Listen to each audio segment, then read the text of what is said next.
काली नजर। माँ, माँ। अरे क्या माँ माँ कर रहा है? बकरी का बच्चा है क्या?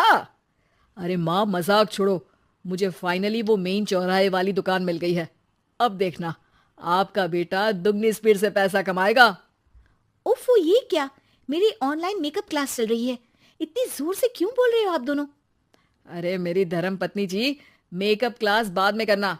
वो चौराहे वाली दुकान मिल गई है हमको। अरे वाह! रुको, मैं अपनी माँ को फोन लगाकर बता देती हूँ। अरे मैं भी अपने रिश्तेदारों को बता देती हूँ, कितनी खुशी की बात है।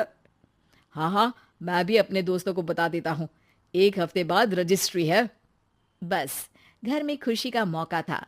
उन तीनों ने अपने अपने फोन उठाए और लोगों में बात फैलाना शुरू कर दिया।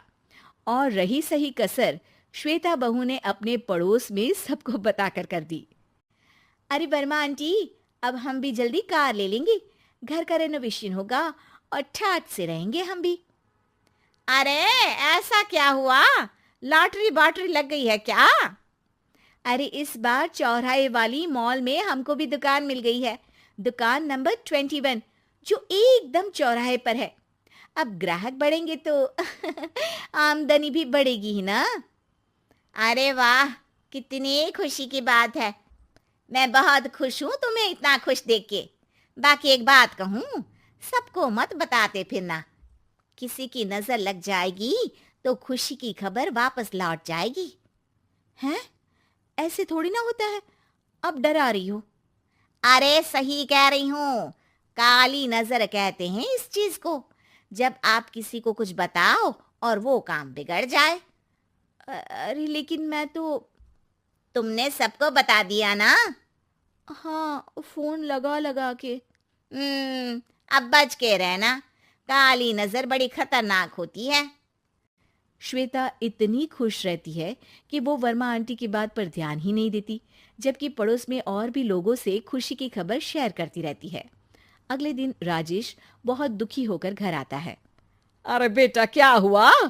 मुंह क्यों सूजा हुआ है? मधुमक्खी ने काट लिया क्या? माँ, वो दुकान किसी और के पास चली गई। किसी ने ज्यादा भाव लगा दिया। अरे पर बात तो आपसे हुई थी ना उस दुकान वाले की। हाँ, आज मैं टोकन अमाउंट देने गया था, तब मुझे पता चला। कोई आकर सुबह मुझसे पहले ही ज्यादा अमाउंट दे गया। काली नजर। क्या? क्या कहा?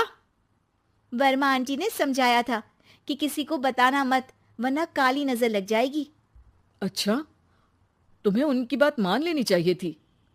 उनकी बात मान लेती, लेकिन उसके पहले ही सबको बता चुके थे ना हम तीनों। अरे अगली बार से ध्यान रखेंगे।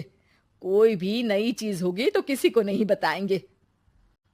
तीनों कुछ दिन ऐसे ही रहते हैं, पर एक दिन श्वेता को एक मेल आता है। राजेश, मेरा ऑनलाइन मेकअप कोर्स कंप्लीट हो गया। अब मैं खुद का पार्लर खोल सकती हूँ। अरे वाह, अपने मोहल्ले में ही खोलते हैं। ये जो घर के सामने दुकान है ना, वहीं।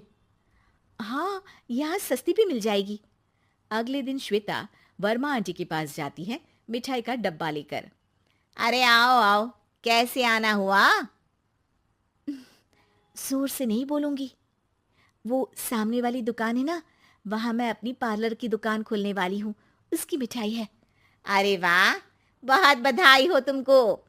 हाँ, मैं कमाने लगूंगी तो राजेश पर पूरे घर का बोझ नहीं रहेगा ना आंटी जी। ये तो है। पर ये बता कि तूने ये बात किसी और को तो नहीं बताई ना? अरे नहीं नहीं, पिछली बार गलती कर दी थी। काली नजर लगी किसी की और राजेश के हाथ से वो दुकान चली गई थी। सबको मत बताना। चलो मैं चलती हूँ, कल दुकान की बात करने भी तो जाना है। अगले दिन श्वेता दुकान के लिए मालिक से बात करने जाती है। अरे लेकिन दुकान तो हम कल रात को ही किसी को दे चुके हैं। कल ही? हाँ, कल ही। 2 दिन बाद कोई यहाँ पार्लर भी खोल लेगा। अब कहीं और दुकान देख लीजिए। अरे पर हमको भी तो पार्लर ही खोलना था। हाँ भाई, ये एक ही दुकान है, आधी आधी तो नहीं दे सकता ना मैं। राजेश और श्वेता घर पर हताश होकर आ जाते हैं। इस बार तो किसी को बताया भी नहीं था। अब किसकी काली नजर लग सकती है? सुनो, तुमने माँ को बताया था क्या? अरे कैसी बात कर रही हो? माँ की नजर थोड़ी ना लगेगी। पक्का तुमने किसी को नहीं बताया था ना? सिर्फ वर्मा आंटी को बताया था। उन्होंने ही मुझे किसी को नहीं बताने को कहा। अरे यार तुम भी सही हो। मेरी माँ को नहीं बताने को कह रही हो, पर वर्मा आंटी को बताना तुम्हें जरूरी लगा। अरे वर्मा आंटी ने ही तो काली नजर के बारे में बताया था ना। वो हमेशा हमारा भला ही तो चाहती हैं। मेरी माँ भी हमारा भला ही चाहती है। अरे पर चिल्ला क्यों रहे हो? बात नहीं कर सकते क्या आराम से? नहीं आता वो आराम से बात करना, और करना भी नहीं चाहता हूं मैं। दुकान जाने का दुख गुस्से में बदल गया था और राजेश और श्वेता में बात बंद हो गई थी। 2 दिन बाद मोहल्ले में पार्लर का इनॉग्रेशन हुआ, जिसमें मोहल्ले के सभी लोगों को बुलाया गया, पर श्वेता, राजेश और माँ नहीं जाते। माँ अंदर आ जाओ, क्या देख रही हो? अरे नया पार्लर देख रही हूं अपने आंगन से। देखो, माँ को दूसरे का सुख देखने में कितना मजा आ रहा है। मेरा दुख नहीं दिख रहा इन्हें। यहाँ मेरा पार्लर भी तो हो सकता था। अरे चुप रहो यार, हर बात में लड़ाई क्यों ढूंढ रही हो? राजेश और श्वेता फिर बहस करने लगते थे। तभी माँ ने दोनों को बाहर बुलाया। अरे जरा देखो तो दुकान चलाने वाले का बोर्ड पर नाम क्या लिखा है? श्रुति वर्मा। गाड़ी निकाल बेटा, हमें कहीं जाना है। काली नजर का इलाज कराने? राजेश अपनी बाइक निकालता है। तीनों ट्रिपलिंग कर रहे हैं। माँ राजेश को उस मॉल वाली दुकान पर लेकर जाती है जहां राजेश अपनी दुकान खोलने वाला था। यही दुकान लेना चाहता था ना तू? हाँ, पर इनको भी दुखी करने लेकर आई हो क्या यहाँ पर दुकान दिखाकर? वहां काफी नहीं था?